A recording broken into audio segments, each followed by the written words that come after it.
Der Feinripp Adventskalender. Schlechte Witze, schlecht erzählt. Ein Typ sitzt an der Theke.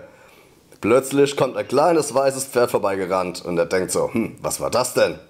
Kurz darauf kommt das kleine weiße Pferd wieder vorbeigerannt und der Typ meint zum Wirt, hör mal, was soll denn das mit dem kleinen weißen Pferd sein? Meint der Wirt, hör bloß auf.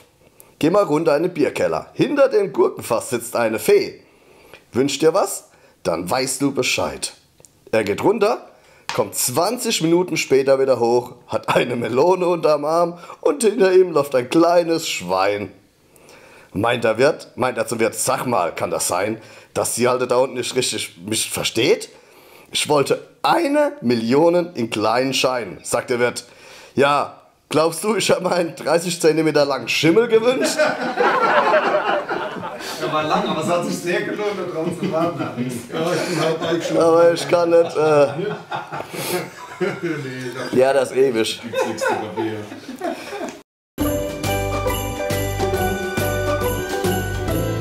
www.palzrock.de